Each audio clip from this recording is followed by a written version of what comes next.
Hi friends అందరికీ. మరి నిన్న జరిగినటువంటి మ్యాచ్లో పంజాబ్ మీద ముంబై ఇండియన్స్ సూపర్ విక్టరీని అందుకుంది. తిలక్ వర్మ అద్భుతమైనటువంటి ఇన్నింగ్స్ ఆడి మరి వీరోచితంగా పోరాడి ముంబై ఇండియన్స్ని గెలిపించేశాడు. దీంతో ఇప్పుడు పంజాబ్ కింగ్స్కి వరుసగా 5వ ఓటమి ఎదురైపోయింది.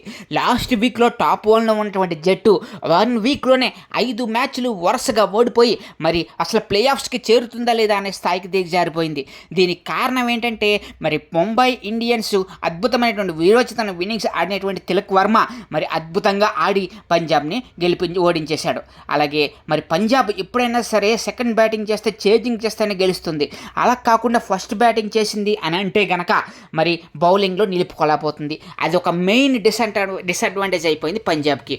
సో దీంతో ఇప్పుడు వరుసగా 5 సార్లు ఓడిపోయి ప్లే ఆఫ్స్కి చేరుతుందా లేదా అనే పరిస్థితికి వచ్చేసింది పంజాబ్ కింగ్స్. మరి మీలో ఎంతమంది పంజాబ్ అభిమానులు ఉన్నారో కామెంట్ సెక్షన్లో కామెంట్ చేసి మా ఛానల్ సబ్స్క్రైబ్ చేసుకుని మా వీడియోని అయితే లైక్ చేసేయండి.